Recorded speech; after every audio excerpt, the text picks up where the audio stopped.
দাদা পীরের জীবন দেওয়া সিলসিলা এটা, রক্ত পানি করা সিলসিলা এটা।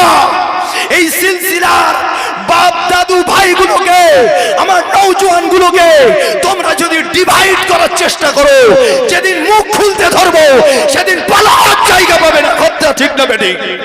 তার বাগানে বসে তার গাছের গোড়াগুলো কাটবে। সাবধান হয়ে যাও। তুমি যত বড় মুফতি সাহেব হও, তুমি যত বড় বক্তা হও, তুমি যত বড় আলেম হও, আমার দাদা পীরের থেকে বড় নয়। পাকামি করার জায়গা পাচ্ছ না। কাদের সঙ্গে টক্কর নাও।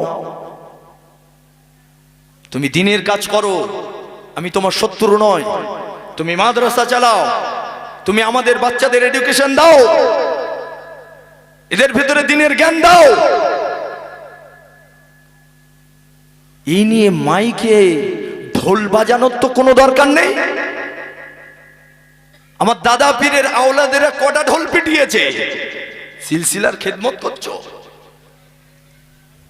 দিনের খেদমত করছো,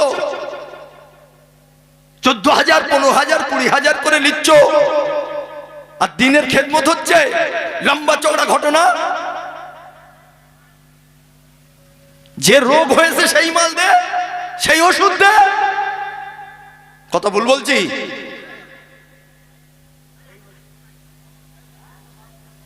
একটা কথা বলছি, শুনে রাখে। দাদা হুজুর পীর কেবলা মুজাদ্দিদুজ্জামান আমির শরিয়াত কুতুবুল আলাম একা দিনের খিদমত যা করে গেছে, শুধু এই ভারতের জমিন নয়, বাংলাদেশ নয়। দাদা হুজুরকে অনেকে বলে 52 জেলার পীর। এই অনেকে বলে না? আমার ওস্তাদ হুজুর বলতো, বাবা আশিক বিল্লাহ, দাদা হুজুরকে 52 জেলার পীর বলো না। দাদা হুজুর মদিনা শরীফে, বুখারী শরীফে দর্শ দিয়েছে, যেখানে স্বয়ং রাসূল শুয়ে আছে। জোরে বলবেন? জোরে বললেন না? গলা বাঁচাচ্ছেন, গলা। ভোটের সময় স্লোগান তো এত জোরে দিয়েছেন, এক পাক মারতে গিয়ে গলা বসে গেছে। আজকে একটু জাগ নাও রাখুন। এমন খিদমাত করেছে হুজুর, একা এমন খিদমাত করেছে, শত শত আলেম গোটা রাত্রে এ জেলা সে জেলা করছে, এক একটা আলেমের 2-3টে করে দাওয়াত। কথা বুঝতে পারছে? 2-3টে করে দাওয়াত। এই শত শত আলেম মিলে দাদা হুজুর পীর কেবলা রাহিমাহুল্লাহ হুজুরের মতো দিনের খেদমত তো দূরের কথা, দিন এখন এদের খেদমত করছে।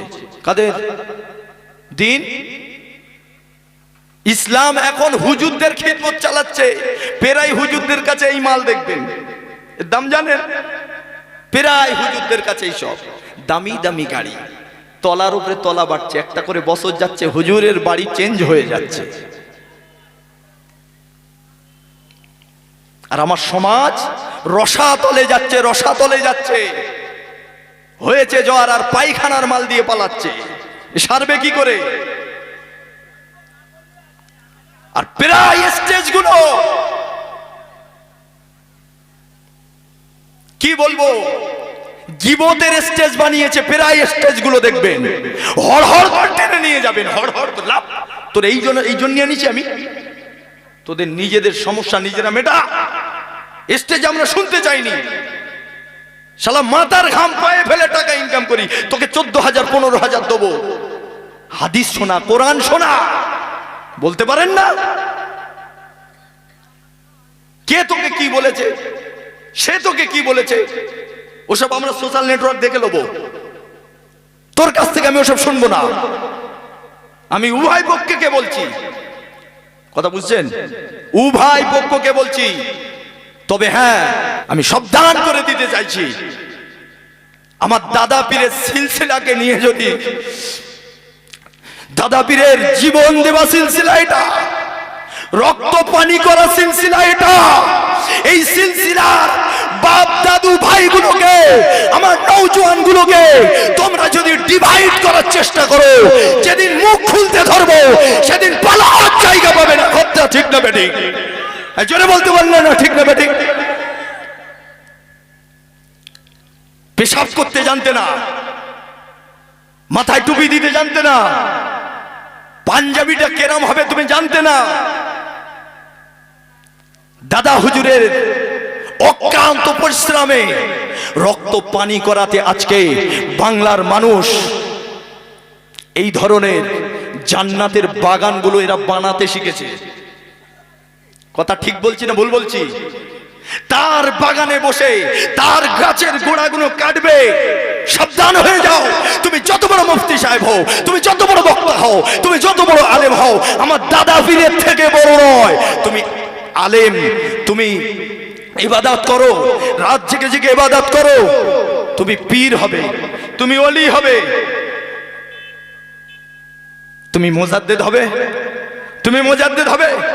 100 বছর পরে পরে আল্লাহ সিলেক্টেড করে কাকে মুজাদ্দিদ করব, সেই সিলেক্টেড প্রাপ্ত আমার দাদা পীর। জোরে বলেন সুবহান। জোরে বলতে পারলি না? নারে তাকবীর। পাকামি করার জায়গা পাচ্ছ না। আজকে আমি আশিক বিল্লাহ সারা রাত ওয়াজ করব, আপনি শুনে যা কাজ না হবে আপনার, আমি আপনাকে কথা দিয়ে যাচ্ছি 100 আমার দাদা হুজুরের আওলাদদের কাছে যারা পীরের তবকায় পৌঁছে গেছে, আমি সবার কথা বলবো না, সবার কথা বলবো না। হাতের 5টা আঙ্গুল সমান না, আমার আগে হুজুর বলছিল না, হাতের 5টা আঙ্গুল সমান নয়। লম্বা জামা আর দাড়ি দেখে আর টুপি দেখে ভাববেন না এ বিশাল কিচ্ছু। আমি আপনাকে বলছি, আমি আশিক বিল্লাহ সারা রাত ওয়াজ করার পরে কতটা আপনি হেদায়েত পাবেন আমি জানি না, তবে আমার দাদা পীরের আওলাদদের কাছে যারা পীরের তবকায় চলে গেছে, যারা পীরের তবকায় চলে গেছে, আমল করে করে, ইবাদত করে করে, সুন্নাতের পায়রাবি করে করে, সেই সমস্ত হুজুরদের সামনে 5 মিনিট বসবেন। 5 মিনিট, 5 মিনিটে যে কটা কথা বলবে না, আমি আশিক বিল্লাহ সারা রাত ওয়াজ করার পরে যা কাজ না হবে 5 মিনিটে তার থেকে 100 গুণ বেশি কাজ হয়ে যাবে। জোরে বলবেন না? জোরে বলবেন না? যারা ঘুরেছে তারা ফেঁসে যায়নি, তাদের লস খেয়ে যায়নি। তার গায়ে লম্বা জামা এসেছে, তার বেটার মুখে লম্বা দাড়ি এসেছে, তার নওজোয়ান বেটাটা জানে আমার আব্বা অমুকের, অমুক হুজুরের মুরিদ, আমি উল্টো পাল্টা কাজ করব না, আমার আব্বার বদনাম হবে। তাসির কোথায় পড়ছে দেখো, শুধু খালি তোমার উপরে পড়েছে তা নয়, তাসির কোথায় পড়ছে দেখো। কই তোমার তো তাসির পড়লো না, তোমার কথায় তো তাসির পড়লো না। আমার আব্বা জানেরা, নওজোয়ান যুবকেরা, আমরা হক সিলসিলার উপরে আছি। আমাদের সেরেতাজ মুজাদ্দিদুজ্জামান আল্লাহর সিলেক্টেড প্রাপ্ত মুজাদ্দিদ, এতে কোনো সন্দেহ নাই। সিয়াসাত তার হাদিস পড়ে 6টা কিতাবের দর্স দিয়ে এর আনাম হচ্ছে। আর আমার দাদা হুজুর পীর কিবলা রাহিমাহুল্লাহ হুজুর সুদূর মদিনা শরীফ থেকে 41টা হাদিসের কিতাবের সনদ নিয়ে এই বাংলার জমিনে এসেছে। জোরে বলেন সুবহানাল্লাহ। কাদের সঙ্গে টক্কর নাও, তুমি দিনের কাজ করো, আমি তোমার শত্রু নয়।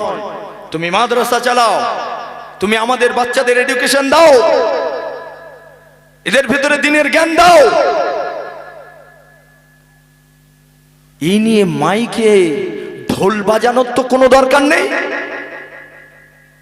আমার দাদা পীরের আওলাদেরা কটা ঢোল পিটিয়েছে হিসাব করে দেখা যাচ্ছে 2000-এর উপরে মাদ্রাসা করেছে। জোরে বলবেন না? দাদা হুজুর কোথায় না গিয়েছে, মালদায় চলে গেছে, বাঁকুড়ায় চলে গেছে, বর্ধমান চলে গেছে, বাংলাদেশ চলে গেছে। সেসব জায়গায় এখন ওয়াজ করতে যাই আমরা, তারা গল্প করে। হুজুর এই মসজিদের ভিত্তি স্থাপন কে করেছিল জানেন?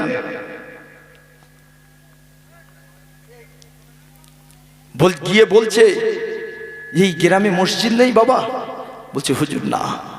হুজুর নিয়ে ওয়াজ করতে বসলেন, গ্রামের মানুষদেরকে নিয়ে ওয়াজ করতে বসলেন।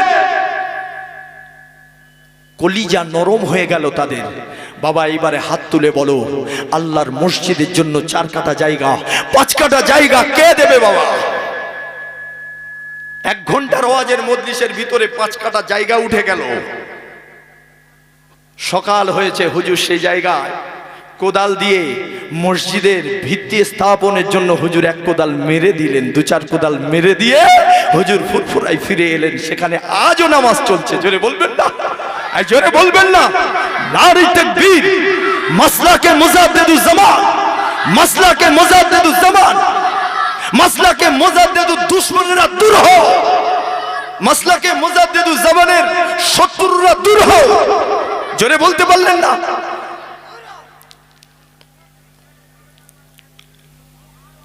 আমি কেন এই কথাগুলো বললাম? আল্লাহ তোমার কেমন বন্ধু এটা বোঝাবার জন্য বললাম। হ্যাঁ, আপনার সলিমুদ্দিকে দেখে বোঝা যায়, আপনার সলিমুদ্দিকে দেখে বোঝা যায় নবীর বন্ধুও, নবীর বন্ধুও। মাথার টুপিটা খুলে রাস্তায় বসিয়ে দাও বেটাকে, ইহুদির বাচ্চা এনে তোমার বেটার পাশে বসিয়ে দাও, নাসারার বাচ্চা এনে তোমার বাচ্চার পাশে বসিয়ে দাও। বহিরাগত একটা মানুষকে বলো, ওই তিনটেকে যে চেনে না এরকম একটা মানুষকে আনো, আর বলো মুসলমানটাকে টেনে বের করে আন দেখি। ও 14 গোষ্ঠীর ক্ষমতা নেই। এই পারবে? পারবে? তোমার বেটা মদিনাওয়ালার গোলাম হতে পারেনি। মুনাফিকি করছে খালি 40 বছর ধরে যে আমি মুসলমান, আমি মুসলমান ধর্মে বিলন করি, এটা মিথ্যা কথা বলছে। মুসলমান যে হবে, নবীর গোলাম যে হবে, তার জামাতে প্রমাণ থাকবে, তার দাড়িতে প্রমাণ থাকবে, তার টুপিতে প্রমাণ থাকবে, তার খাবাতে প্রমাণ থাকবে, তার চলনে, তার বলনে, তার আদর্শে, তার লাইফ স্টাইলে, তার আখলাকে, তার চরিত্রে, প্রত্যেকটা জায়গাতে দেখেই বোঝা যাবে এটা নবী মুহাম্মাদুর রাসূলুল্লাহর গোলাম যাচ্ছে। জোরে বলবেন না, জোরে বলবেন না। তোমার বেটার ভেতরে কি আছে বলো? বেটার কথা বলি তাহলে বাবের রাগ একটু কমাবেন, কথা বুঝতে পারেন? ভাড়া কেরান্ত মন নিয়ে বলছি, দুঃখিত হয়ে বলছি। আমার মনে হচ্ছে আমি ডুকরে ডুকরে কেঁদে কেঁদে বলি আপনাকে, কিন্তু কেঁদে ফেললে তো আর কথা বলতে পারবো না, তাই না?